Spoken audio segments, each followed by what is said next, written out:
Ya, Alhamdulillah. Terima kasih banyak Haji Ismail. Kita sambung insyaAllah dengan kupasan kita. Jadi pakaian ihram wanita yang tadi Haji Ismail sebut sikit tu, kita kupaskan sikit. Bagi wanita, nombor satu, tak ada pakaian yang disunatkan untuk berihram. Cukup dengan pakaian yang menutup badannya dan dibenarkan memakai apa sahaja warna. Maknanya tudung Syukran International tadi kalau nak pakai boleh, tudung Nilofa kalau dia tutup aurat pun boleh. Cuma masalah tudung-tudung hari ini dia ada yang singkat-singkat kan? Jadi sebaiknya kita pastikan pakaian kita ni pakaian yang sempurna. Nombor dua, wanita memakai pakaian yang menutup seluruh tubuh kecuali muka dan kedua tangan macam tadi kita dah sebutkan. Ini modelnya, model yang halal lah.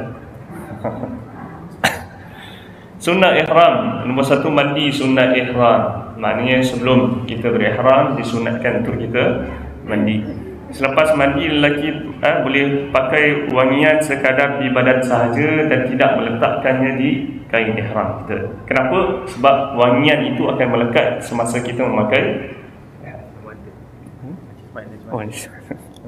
Tinggal je. Jadi tak boleh spray pada kain ihram. Nak spray kat badan boleh, nak mandi dengan minyak wangi pun boleh, kan? Tapi jangan letakkan pada kain ihram, kan?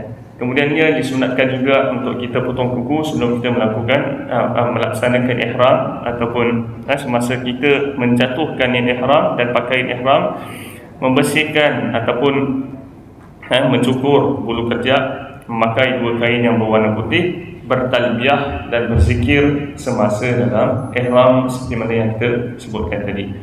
Memperbanyakkan bacaan labbaik Allahumma labbaik sampailah kita menuju ke kota Mekah ataupun sampai kepada Kaabah nanti.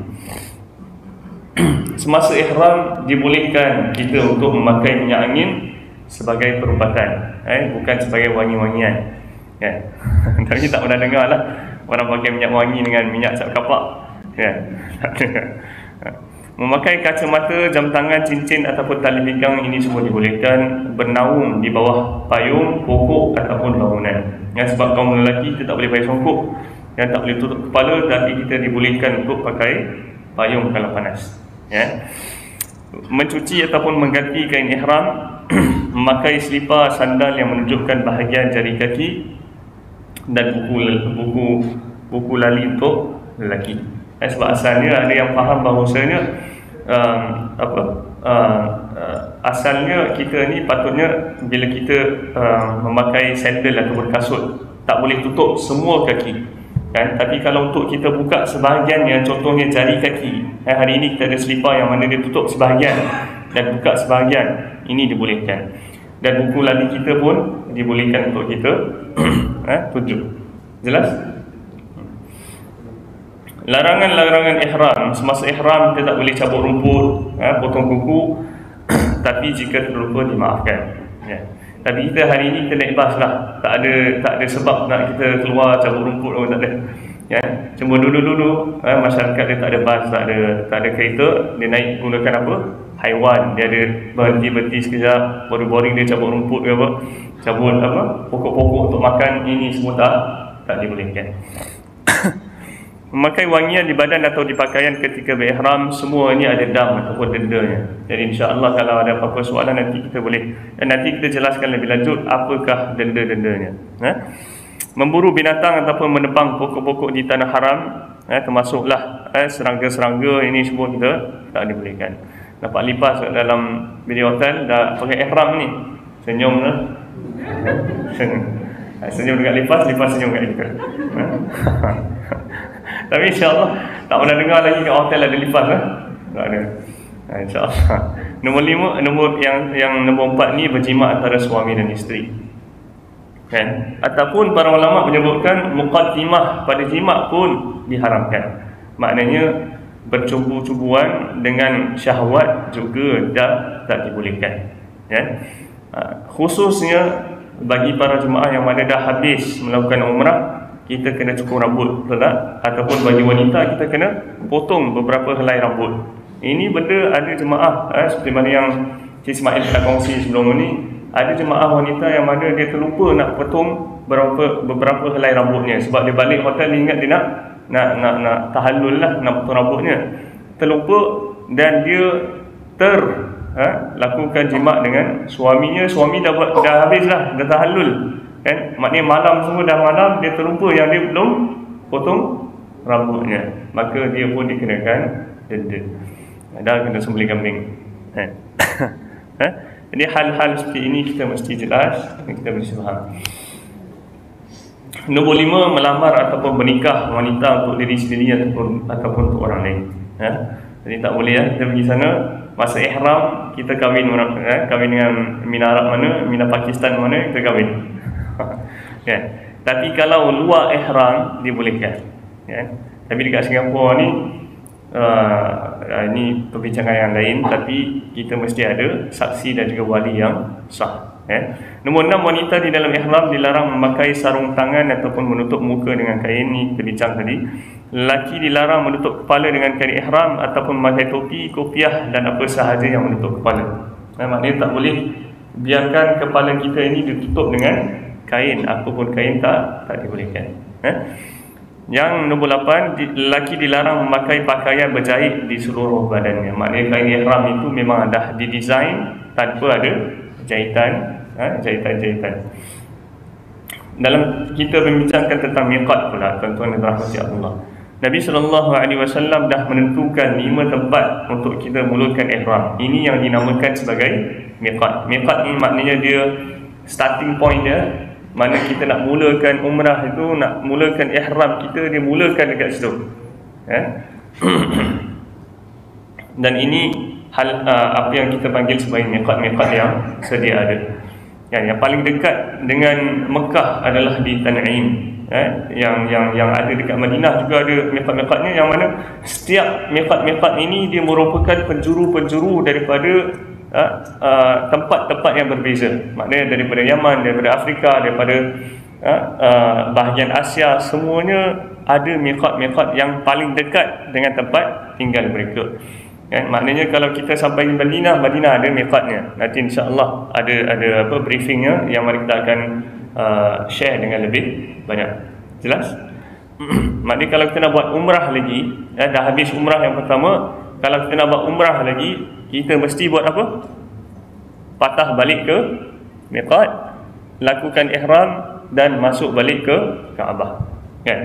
Tak boleh dah habis umrah kita masuk Kaabah kita buat tawaf, tak boleh. Dia mesti patah balik ke miqat pada asalnya tadi. Selalunya kalau kita ada masa lapang, insya-Allah, kalau ada masa yang free and easy itu, kita boleh panggil dia taksi, kita kata I want to go miqat. Saya nak pergi miqat yang paling dekat. Dia akan bawa kita buat ihram kat sana, kita patah balik, dah boleh buat umrah. Tapi jangan naik taksi di tempat lain pula. Naik taksi pastikan kita pergi ke miqat. Ini bacaan talbiyah yang kita sebutkan tadi. Jadi kita hafal insya-Allah. Sekarang tawaf. Ada soalan tentang ihram. Jadi ihram ini rukun yang keberapa? Pertama. Tak boleh tinggalkan rukun ihram ni. Masuk rukun yang seterusnya, yakni tentang tawaf. Ini Kaabah dan sekitar Kaabah tersebut. Hajar Aswad yang ada batu warna hitam itu, Nabi SAW sebutkan Hajar Aswad pada asalnya dia berwarna putih, tetapi lambat laun kerana dosa anak-anak Adam ini dia bertukar menjadi warna hitam. Asal batu Hajar Aswad ni datang dari mana? Datang daripada syurga Allah Subhanahu Wa Taala, dibawa oleh para malaikatnya. Nombor 2, pintu Kaabah. Ini yang mana tak semua orang boleh masuk lah. Yang ada pangkat saja hari ini boleh masuk. Siapa dekat Singapura ni pernah masuk? Presiden Halimah Yacob tu pernah masuk lah, dengan suami, ada gambar. Kemudian pancuran emas, Syazrawan, ini semua nanti kita bincangkan insya-Allah.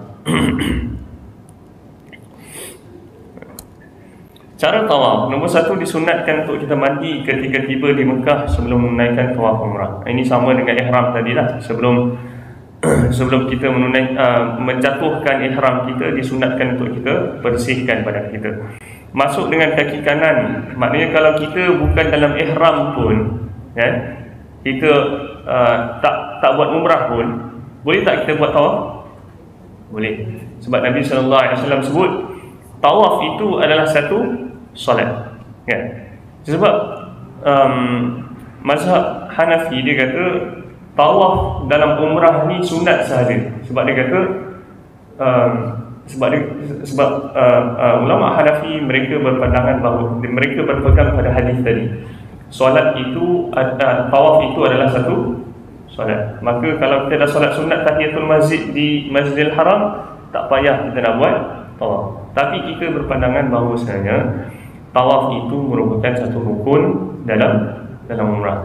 Luar daripada umrah, kalau kita dah habis umrah semua, nak tawaf senang-senang boleh. Kita niat tawaf, ya Allah, aku nak tawaf 7 pusingan kerana engkau, boleh, kan? Dan ianya umpama kita menunaikan solat, ya. Maknanya kita boleh diversify ataupun memperbanyakkan ibadat kita semasa umrah ini, kan? Baca Quran lain, zikir lain, istighfar lain, selawat lain. Nak buat tawaf sunat pun boleh, kan? Tanpa umrah. Jangan buat umrah 7 kali tak, kan? Dalam ibadat umrah ini kita diversify, memperbanyakkan jenis ibadah kita, ya. Jadi boleh buat tawaf semasa luar daripada ibadat umrah. Jelas? Ya.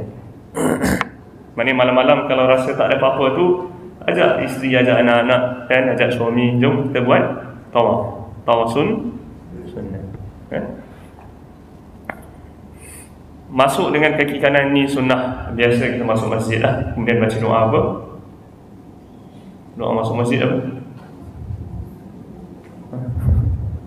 Bismillah, Allahumma ftah li abwaba rahmah. Ini masuk masjid Ansar dah baca doa ni tu. Bagi lelaki apabila tawaf, meletakkan kain ihramnya di bawah ketiak kanannya dan melemparkan ujung kain ke sebelah tengkuk kiri sambil membiarkan bahunya, yakni yang terpanggil tadi sebagai ittiba'. Kemudian sebelum kita nak mulakan tawaf, teruskan ke Hajar Aswad, ya. Sunnahnya adalah untuk kita first pergi pada Hajar Aswad dan cium pada Hajar Aswad, kalau mampu ni maknanya apa? Maknanya kita tak perlu nak bergaduh dengan orang lain, ya, untuk cium Hajar Aswad. Rata-ratanya Hajar Aswad ini dia penuh dengan orang, melainkan beberapa waktu. Sebagian orang kata waktu pagi, maknanya lepas subuh. Ada yang kata waktu 9-10 pagi. Dan Allah alam, ini kena tengok musim-musimnya dan waktu-waktunya. Ada yang tambah waktu-waktunya? Tak ada, ya? Ada yang waktu mujarab lain yang pernah kita alami? Ada? Lepas maghrib penuh, ya. Jadi ada yang kebanyakan mengatakan waktu pagi itu waktu yang paling baik, kan? Dia ramai tapi dia tak seramai waktu lain, kan? Jadi sebaik-baiknya kalau kita mampu untuk cium Hajar Aswad itu, kata Umar bin Khattab radhiyallahu anhu, wahai Hajar Aswad, kalaulah Nabi SAW tak cium kau, aku tak cium kau, ya. Maknanya batu itu hanya sekadar batu, tapi dia menjadi satu kemuliaan kerana Nabi SAW cium. Jangan pula kita ambil batu lain kita cium, ya. Nak gantikan Hajar Aswad, itu tak payahlah. Kemudian dia menyentuh Hajar Aswad dengan tangan kanan dan mencium tangan itu jika mampu. Maknanya inilah, tak payah cium batu tu, cium tangan kita yang memegang Hajar Aswad. Mengisyaratkan dengan telapak tangan menghadap ke Hajar Aswad dan membaca Bismillahirrahmanirrahim. Kalau tak mampu juga, kita angkat tangan dan baca dan menghadap Hajar Aswad itu dan menyatakan Bismillahi Allahu Akbar. Ini rata-rata semua kena buat. Kalau tak mampu, jelas.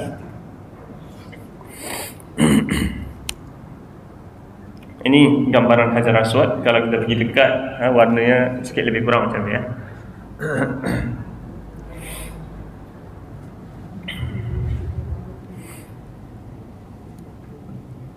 Jadi tawaf ini, yang kita dah bincangkan, bahu sebelah kiri kita ini mesti menghadap kiblat, dan kita mesti tawaf melawankan arus jam ataupun anti clockwise, ya. Ketika sampai di rukun Yamani, rukun yamani ni mana? Nombor 9. Ya, nombor 9 kat sini ya. Selalunya ada sign kat situ. Ya. Sampai pada rukun yamani ini, mana dia? Disunatkan untuk kita menyentuhnya tanpa menciumnya dan tanpa mengisyaratkannya. Ya, maknanya kalau kita boleh cium, boleh sentuh, kita sentuh, kan? Kalau tak boleh sentuh, tak payah ada isyarat. Macam mana kita isyaratkan pada Hajar Aswad. Antara rukun yamani dan rukun dan Hajar Aswad berdoa seperti doa berikut ini antara sunnah Nabi sallallahu alaihi wasallam. Nabi baca Rabbana atina fid dunya hasanah wa fil akhirati hasanah wa qina adzabannar. Ini sahaja doa yang mana diwariskan secara sahih daripada Nabi sallallahu alaihi wasallam dalam kita melakukan tawaf. Yang lain ada doa tak? Kita nak doa dengan doa sendiri, nak baca Quran boleh tak? Baca Quran semasa tawaf? Boleh. Ya, nak berzikir, nak beristighfar semua boleh. Ya. Jadi tak ada doa-doa yang khusus untuk kita amalkan melainkan doa ini semasa kita sampai antara rukun yamani dan Hajar Aswad. Ya. Jadi tapi ada orang dia tunggu mutawif dia, ustaz bila nak baca doa? Ya. Jadi ada ustaz baca doa, ada ustaz yang diam. Ya. Jadi kalau ustaz tu diam, kita baca doa sendiri. Ya. Dan sebagai orang Islam dan orang beriman, kita mesti yakin dengan doa kita. Ya. Jadi kita baca doa sebab keperluan orang lain-lain, betul tak? Ada orang keperluannya keluarganya, ada orang kesusahannya dalam kewangannya, ada orang kerjanya yang susah. Ya. Jadi baca doa. Ya. Doa kita angkat tangan, baca doa kepada Allah munajatkan doa kita kepada Allah SWT semasa melakukan ya, jadi doa ini sahaja yang mana diwariskan oleh Nabi SAW antara rukun yamani dan Hajar Aswad. Kita banyakkan baca Rabbana atina fid dunya hasanah. Ya Allah, berikan kami kebaikan dalam dunia ini, wa fil akhirati hasanah, kebaikan di hari akhirat, wa qina adzabannar. Doa kalau kita faham maknanya, dan ya Allah berikan aku kebaikan. Apa sahaja kebaikan yang kau rasa baik untuk aku, kau berikan. Ya. Sebab doa ini sunnahnya kita umumkan doa kita. Ya. Contohnya doa istikharah. Doa istikharah ni apa? Istikharah itu apa? Istikharah tu kalau kita tak pasti nak pilih A ataupun B, jadi kita doa istikharah. Doanya apa? Ya Allah, kalaulah pilihan ini adalah pilihan yang baik untukku, maka kau perkenankanlah ya Allah. Dan kalau kau rasa, contoh orang yang nak kahwin, ya Allah, kalaulah perempuan A ini adalah perempuan yang baik untuk aku, maka kau dekatkanlah aku padanya. Dan ya Allah, kalaulah perempuan ini tak ada kebaikan untuk aku, maka kau jauhkanlah. Tapi ada orang dia tukar doa tu, dia kata, ya Allah, kalaulah perempuan ini tak ada kebaikan untuk aku, tambahkanlah kebaikan dalam perempuan itu supaya aku dapat dengan dia. Ini salah. Ada orang macam tu. Dia betul-betul nak sangat, dia kata, ya Allah, kalau dia tak ada kebaikan, tambah kebaikan biar aku boleh kahwin dengan dia. Padahal doa Nabi, ya Allah, kalau tak ada kebaikan, kau jauhkanlah aku daripada. Jadi doa ni kita banyakkan doa lah semasa kita melakukan tawaf. Jadi para sahabat Nabi pun ada ibadat-ibadat yang berlainan semasa mereka melakukan tawaf. Ada yang baca Quran, khatam satu juz. Ada sebahagian ulama disebutkan bahawasanya bila mereka melakukan tawaf ini, satu tawaf mereka stop, baca Quran, sambung, kemudian baca Quran, kemudian dalam 7 tawaf itu habis semua bacaan Quran. Maknanya tawaf ini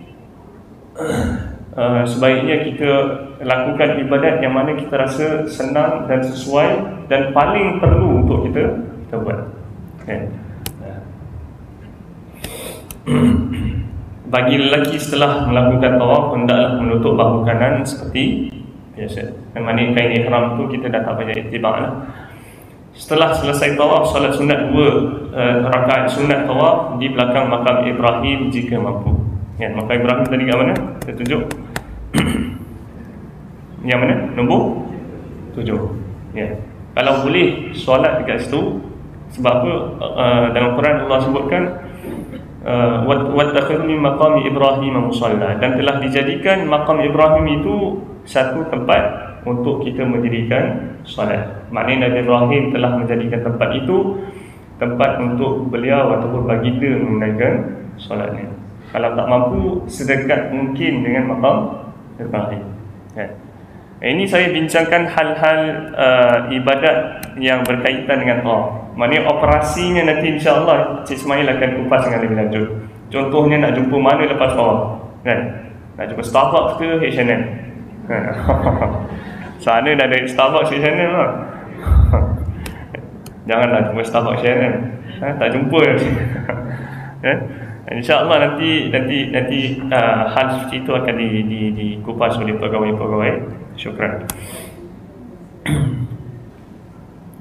Jadi hadis tawaf disunatkan untuk kita menunaikan solat sunat dan baca doa lagi. Ya. Baca doa, nak baca Quran, nak berzikir, ini semua terpulang pada kita. Ya. Dan saya rasalah yang paling baik sekali untuk kita banyakkan doa adalah semasa kita menunaikan umrah. Ya. Rugi kalau kita tak baca banyak doa semasa kita menunaikan umrah.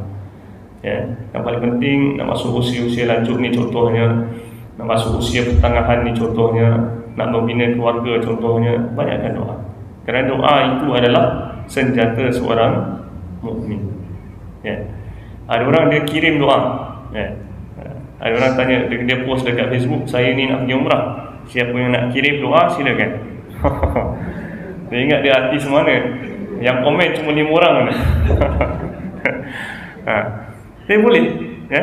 Tapi yang paling penting sekali, kita tak payah orang kirim pun kita boleh doakan. Sebab malaikat menyatakan kita sebenarnya tak perlu post macam tu lah. Sebab Nabi SAW sebut dalam satu hadis, siapa yang doakan kawannya ataupun keluarganya, sahabatnya tanpa dia tahu, maka doa itu maka malaikat akan mengaminkan doa itu, dan malaikat akan mengatakan kepada kita, dan bagi kamu apa yang kamu minta pada sahabat kamu itu.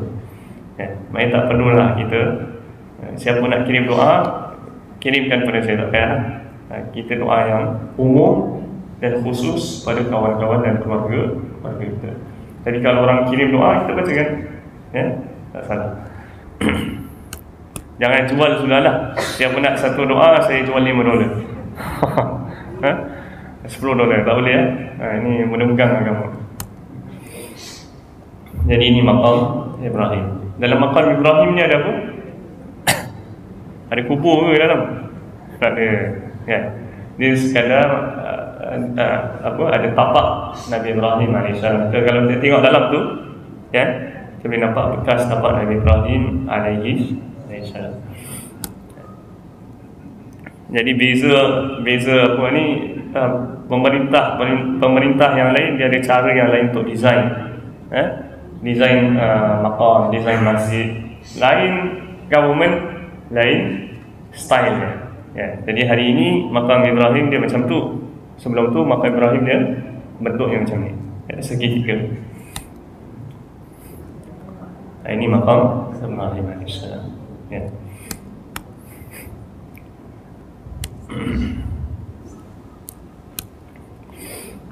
Ini confirm lah. Ini bukan satu benda yang orang buat-buat, ya.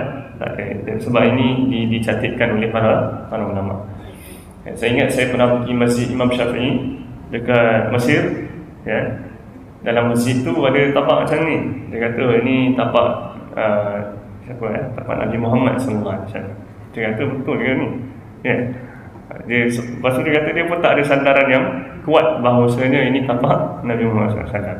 Jadi kalau nampak tapak mana-mana dan orang kata ni tapak Nabi, jangan percaya, ya? Kalau dia ada bukti yang betul. Tapi ini ada buktinya daripada tradisi agama kita. Cara tawaf, membaca surah berikut dalam salat. Ini selepas tawaf kita menunaikan solat sunat 2 rakaat betul, ya. Jadi rakaat yang pertama kita baca Fatihah dengan Kafirun, rakaat kedua kita baca Fatihah dengan surah Al-Ikhlas. Lepas tu kita nak solat boleh tak? Boleh. Solat sunat mutlak, maknanya solat sunat umum kita buat, ya.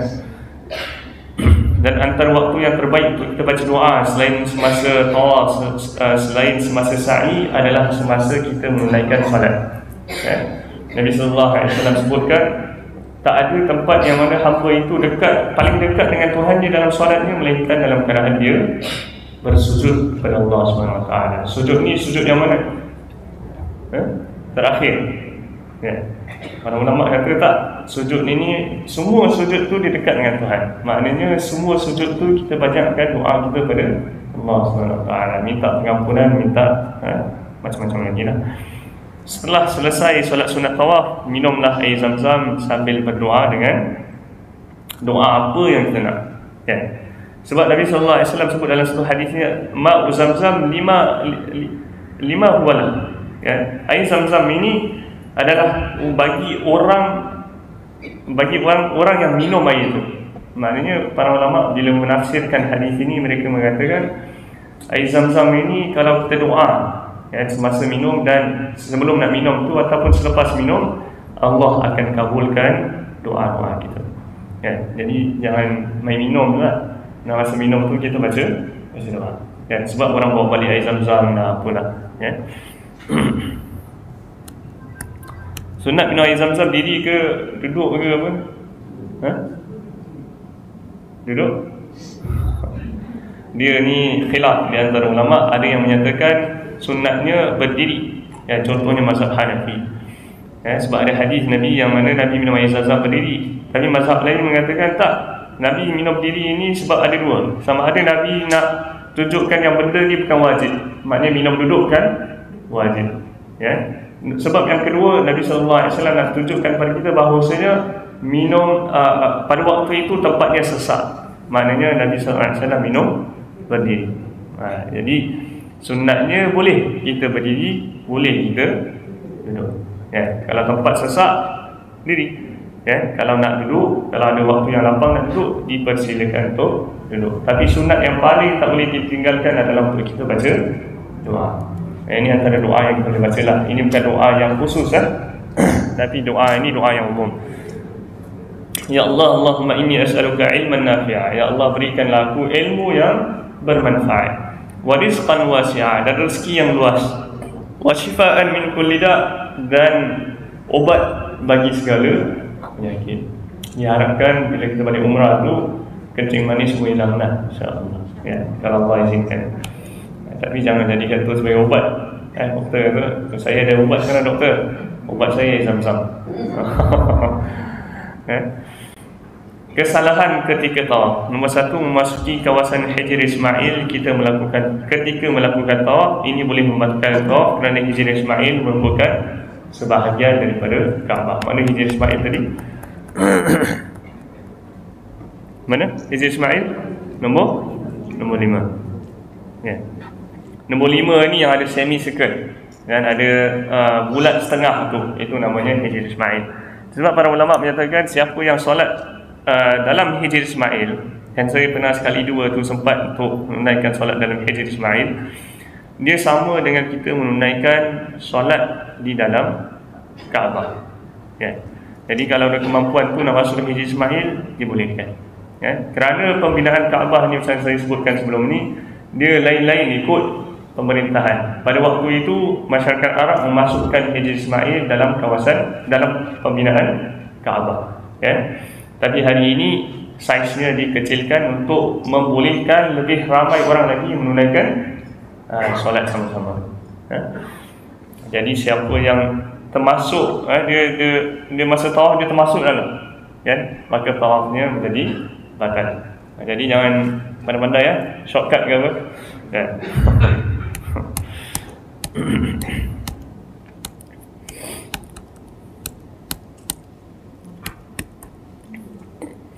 Menyentuh semua rukun Kaabah, dindingnya, kiswahnya dan makam Ibrahim. Ini semasa tawaf. Maknanya semasa tawaf kita elakkan untuk pegang-pegang lah. Kita fokus dengan tawaf. Dah habis nak pegang apa, pegang lah. Jangan pegang yang bukan mahram sajalah.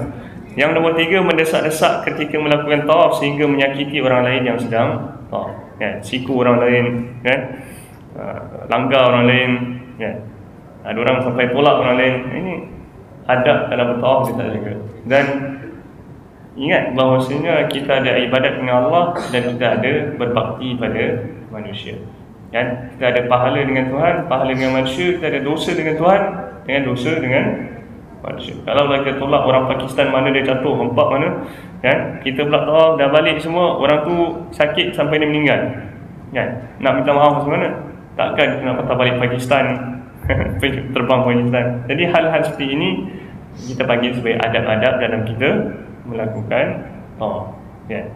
Biar tak dapat dekat dengan Kaabah, asalkan kita jaga adab kita, tak menyakiti orang lain, itu sudah cukup baik. Biar tak dapat cium Hajar Aswad tapi kita tak menyakiti orang lain, insya-Allah pahalanya pun akan dapat, kan?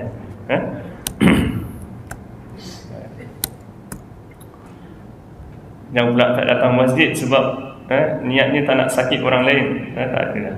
Saya tak nak solat Jumaat sebab saya tak nak menyakiti orang lain. Ini jenis tawaf. Yang pertama sekali tawaf rukun. Ini yang mana kita lakukan dalam keadaan berihram untuk ibadat umrah. Maknanya dalam tawaf ini ianya menjadi satu kewajipan kerana itu merupakan rukun daripada umrah. Ada yang tawaf sunat yang kita sebutkan sebelum ni, luar daripada umrah kita nak buat tawaf, dipersilakan. Okey. Sebab Nabi, hadis ini apa tadi? Nabi sallallahu alaihi wasallam sebut tawaf itu macam solat.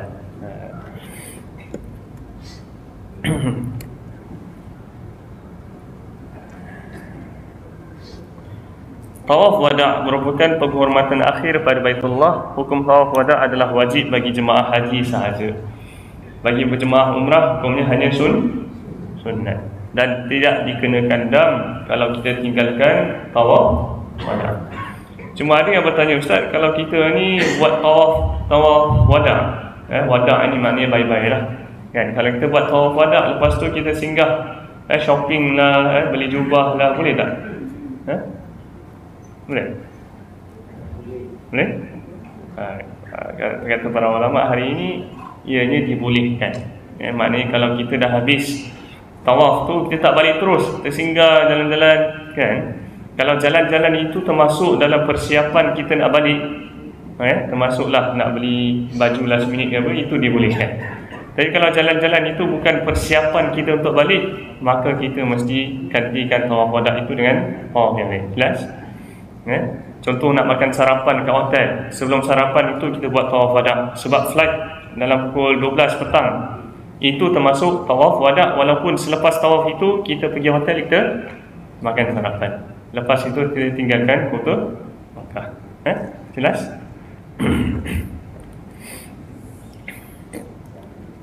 Jadi tawaf ini untuk kaum wanita. Dia syarat, antara syarat tawaf yang tadi kita sebutkan, dia mesti dilakukan bukan dalam keadaan hadas besar, kan?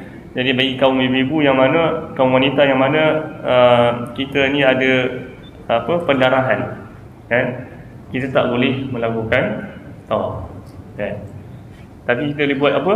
Boleh buat sa'i. Sa'i dibolehkan. Soalan setakat ni tentang tawaf. Kalau saya terlupa, tawaf saya dah 6 ke 7, ini benda ni biasa berlaku lah, apa patut kita buat?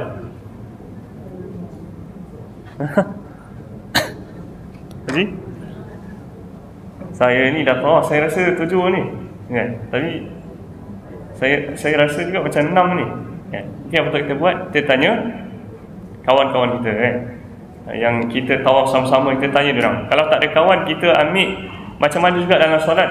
Kata para ulama, kalau solat kita ini kita rasa 3-4, was-was kita 3-4, kalau yakin kita dekat pada kita pada nombor 3, kita ambil yang paling sikit, maknanya kita ambil nombor 6, kalau terlebih tak apa, tadi jangan terkurang, tapi jangan sengaja buat 8 lah, 9, ini tak boleh lah. Jadi kalau terlupa, tanya kepada kawan-kawan berapa tawaf yang kita buat, kan? Kalau majoriti kata 6, kita 6 lah. Kalau semua kata 7, kita je seorang yang 6, maknanya kita boleh ambil pendapat yang lain-lain, kan? Tapi kalau kita masih rasa was-was juga, kita pergilah tawaf yang lain, boleh boleh solat sunat dulu. Jelas?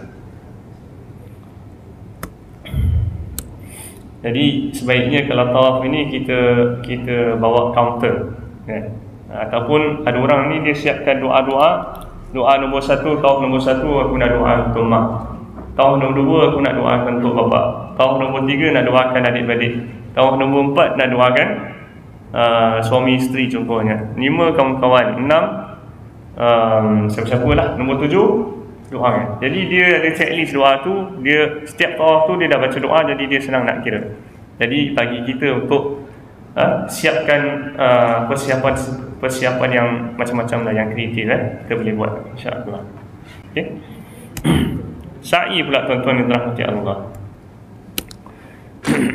Selepas tawaf ini dalam umrah, kita pergi ke Bukit Safa untuk kita melakukan sa'i. Dekat dalam kawasan Kaabah itu dia ada satu sign yang mana dia kata tu sa'i.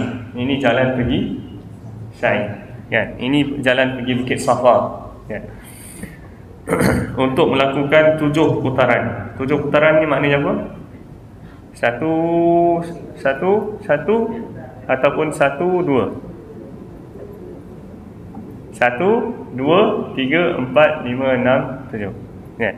Dia bukan patah balik, dia sampai je dah kira 1, patah balik 2, 3, 4, 5, 6, 7. Apabila mendekati Bukit Safa, bacalah inna safa wal marwata min sya'airillah faman hajjal baita wi'tamara fala junaha alaihi ma in yattawafa bihima wa man tatawwa khairan fa innallaha syakirun alim. Ini doa yang ataupun perintah dalam Quran yang kita baca semasa kita sampai dalam Bukit Safa. Kan? Ini bacaannya. Ini bacaan yang apa? Yang ada dalam Quran tentang Safa dan Marwah. Ini bukan doa, dia hanya sekadar satu peringatan tentang keagungan Allah SWT. Sa'i umrah berhenti di atas Bukit Safa sambil menghadap Kaabah dan memuji Allah Subhanahu Wa Taala serta mengagungkannya. Maknanya sampai Bukit Safa itu kita menghadap Kaabah dan melaungkan pujian kita kepada Allah Subhanahu Wa Taala. Alhamdulillah ya Allah, terima kasih berikan kesihatan dan terima kasih berikan peluang untuk aku sampai pada rukun sa'i ini. Berdoa sambil mengangkat tangan ketika turun daripada Bukit Safa untuk menuju ke Bukit Marwah. Banyakkan doa dan berzikir. Doa apa yang kita nak baca? Doa yang umum lah. Siapa nak baca doa apa dipersilakan. Itu sebab semasa hari ini sekarang ni tuan-tuan, ibu berangkat kebanyakan bulan 12 kan? Jadi sekarang ni kita dah boleh belilah buku-buku doa dekat Juchat ada jual, mana-mana ada jual kan? Kat Google pun ada kan, PDF doa-doa sunnah boleh download dan kita boleh siap-siap amalkan. Antara doa yang kita boleh baca dalam kita mendaki Bukit Safa dan Marwah ini adalah doa yang ni. La ilaha illallah wahdahu la syarikalah, lahul mulku wa lahul hamdu wa huwa ala kulli syai'in qadir, la ilaha illallah wahdah anjaza wa'dah wa nasra 'abdah wa hazamal ahzaba wahdah. Sa'i umrah bagi lelaki disunatkan berlari-lari antara 2 lampu hijau. Dalam kita melakukan tawaf, ada tak sunatnya untuk kita lari-lari? Sebagian ulama menyatakan 3 round pertama tu disunatkan untuk kita lari. 3 round tawaf disunatkan untuk kita berlari. Berlari ni bukan lari macam Usain Bolt lah. Lari ni lari anak, jogging. Bukan lari laju tau. Lari anak. Dalam sa'i pula disunatkan untuk kita berlari-lari bagi kaum lelaki antara 2 lampu hijau. Gambarnya tak ada kat sini tapi ni yang lampu hijau ni daripada yang LED hijau yang kat atas tu, itu lampu hijau ni. Disunatkan untuk kita jogging dalam sa'i itu antara 2 lampu hijau ini sampai pada Bukit Marwah. Maknanya kita mulakan daripada bukit mana? Safa sampai pada Marwah. Lakukan sebagaimana kita lakukan di Bukit Safa. Kita agak menghadap Kaabah dan kita baca pujian dan doa kita kepada Allah Subhanahu Wa Taala. Nanti lazimnya dia ada direction, mana arah Kaabah. Jadi kita boleh berdoa di situ. Perjalanan daripada Bukit Safa ke Bukit Marwah dikira satu putaran. Kesemua 7 putaran bermula daripada Bukit Safa dan berakhir di Bukit Marwah. Kalau kita buat sa'i, kita habis-habis sampai dekat mana? Dekat Safa, tak sampai dekat Marwah. Maknanya kira tu ada salah lah. Dia mesti habis dekat Marwah. Habis sa'i, bolehlah terus kita melakukan tahallul, yakni mencukur ataupun menggunting rambut. Setelah itu ibadat umrah kita selesai. Bagi kaum wanita yang ada uzur, yang ada pendarahan, kita boleh join dalam melakukan sa'i. Dan kita harapkanlah agar Allah memperkenankan ibadat umrah kita. Tahallul ni nak botak ke tak nak botak kaum lelaki? Haji ni rambut panjang kan? Kalau botak rugilah rambut tak rugi. Nabi SAW mendoakan bagi mereka yang botak rambutnya, dengan yang mana kalau lebih botak tu lebih baik, lebih keberkatan dan lebih kebaikan yang Allah berikan. Tapi kalau kita sayang rambut kita, nak potong sikit pun boleh lah, sekurang-kurangnya 3 helaian rambut. Jadi tapi lebih afdalnya, lebih baiknya, dan rugilah kalau kita tak botakkan rambut, kerana itu adalah sunnah Nabi SAW. Tak handsome tak tu boleh pakai topi. Habis yang dah botak tu macam mana? Belum sampai umrah dah botak dah. Yang rambut ni dah tak tumbuh lagi. Ini kita para ulama menyatakan cukup dengan kita cukur sikit-sikit lah. Yang mana yang ada rambut sikit-sikit tu kita cukur juga, kan? Tapi kalau barber tu dia minta harga sama dengan orang yang potong rambut penuh, dia minta diskaun dengan dia. Rambut saya setengah, rambut dia penuh, mana boleh harga sama? Ini terpulang dengan kita punya pembincangan dengan pemotong rambut. Jadi setiap dalam kita melakukan ibadat umrah ni, dia dah ada sign-sign dia, dah mudah dah, dia ada indication dan ada signboard untuk kita tengok. Dan contohnya ini Safa. Bukit Safa dekat mana? Mana bukitnya? Tu, di belakang, nampak? Belakang signboard tu, dan dia ada glass panel yang tutup. Kalau tak orang panjat, orang masuk dalam. Dulu, seingat saya 20-30 tahun yang lepas, dia tak ada glass panel ni. Tak silap 40-50 tahun yang lepas, kan? Maknanya bukit tu dia expose. Tapi hari ini dia dah tutup atas sebab jemaah ini dia semakin ramai, dan dia ada macam-macam perangai jemaah ni.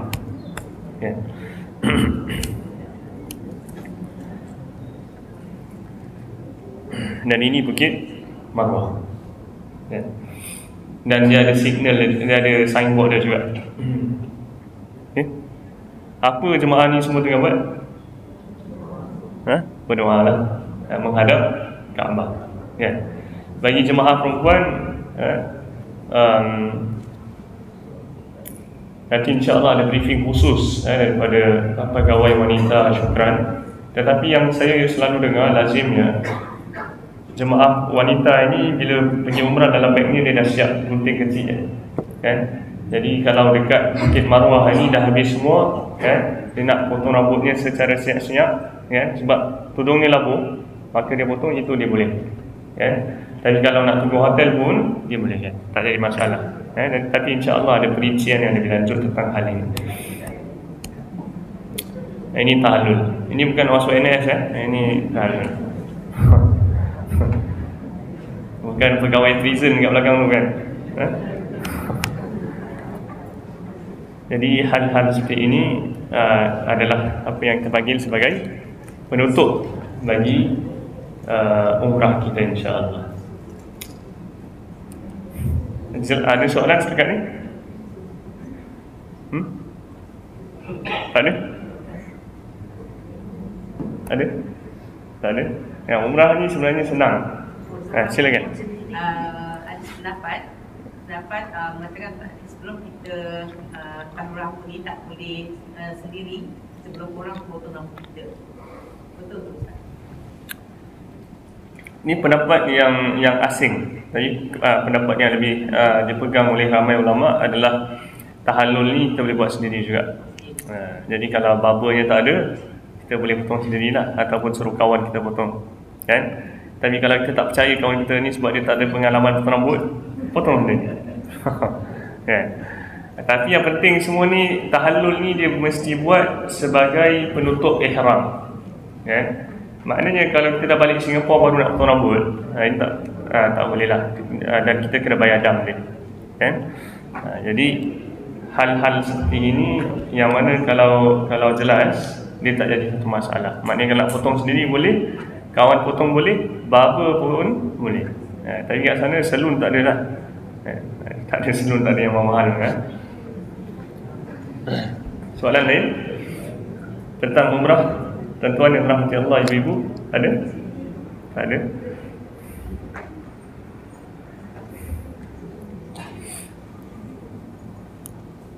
Abang ada soalan? Tak ada? Ada?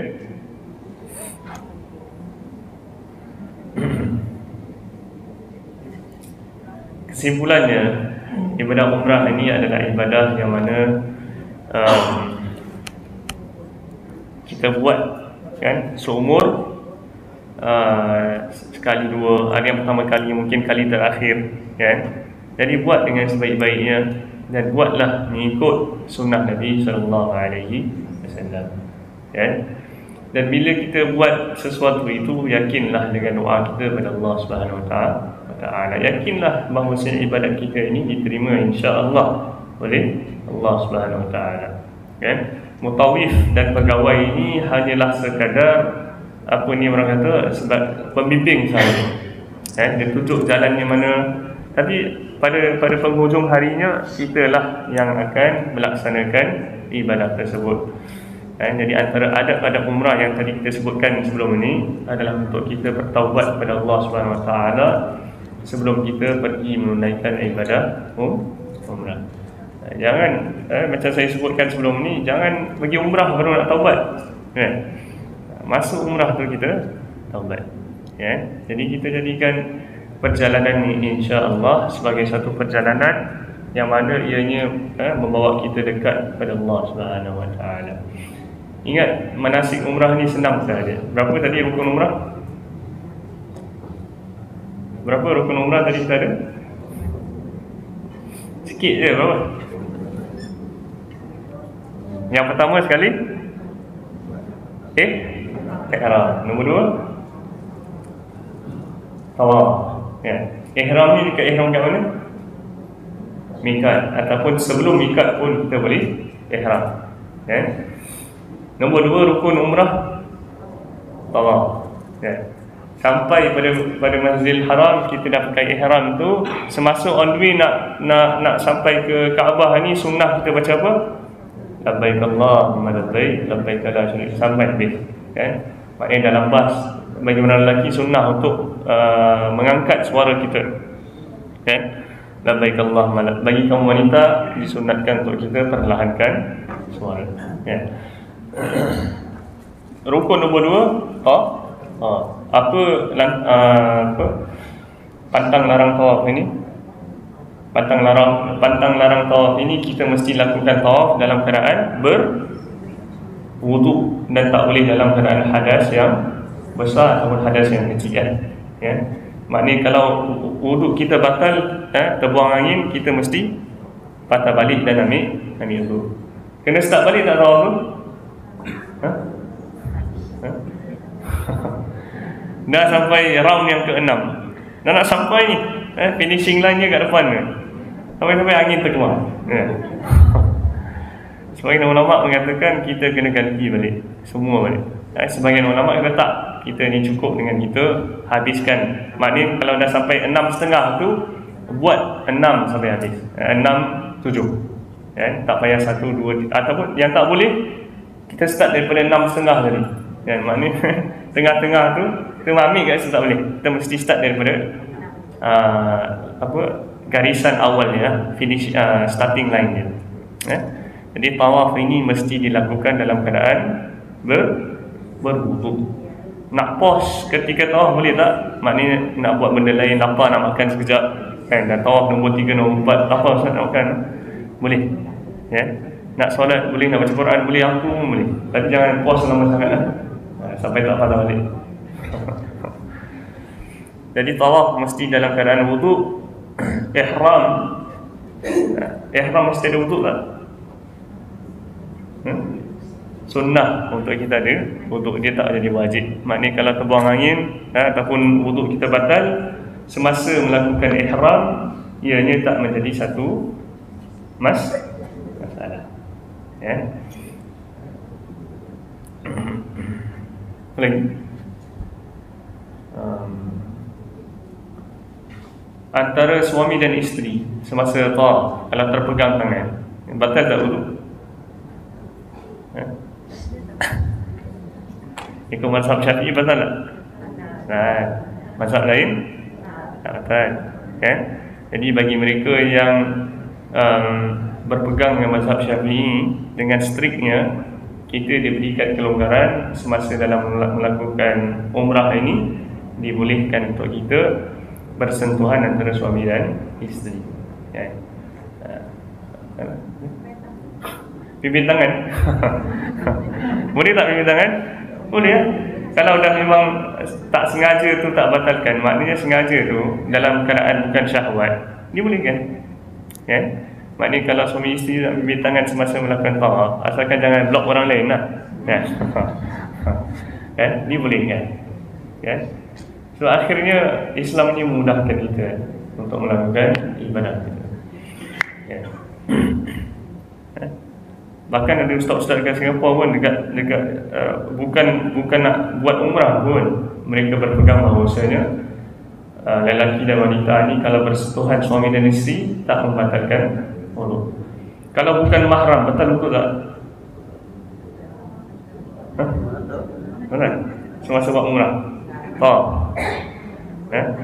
Dia tengok keadaan lah. Kalau terpegang, kebanyakan ulama memberikan kelonggaran, maknanya dia tak membatalkan wuduk kita.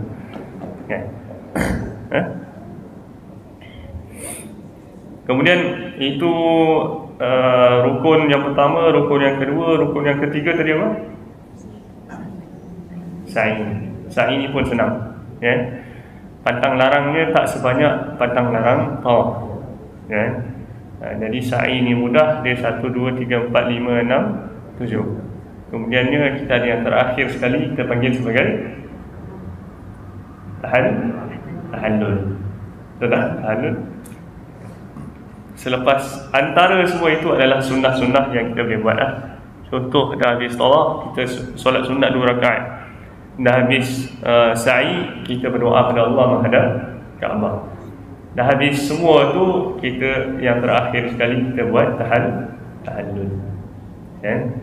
Tahallul ni doa, ada doa tak nak baca? Tak ada. Maknanya kita boleh doa apa yang kita nak baca, kita silakan. Yang terakhir sekali tertib.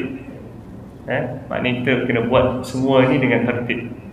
Tak boleh buat sa'i dulu, lepas tu tawaf, lepas tu tahallul, ataupun tahallul dulu pandai-pandai.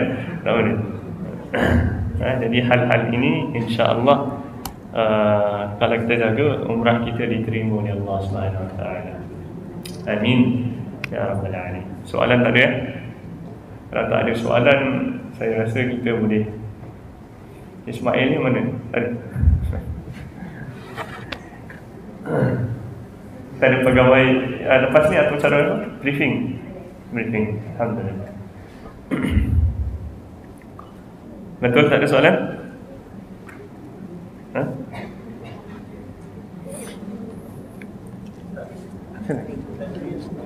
Boleh? Kita adakan 10 minit break, insya-Allah.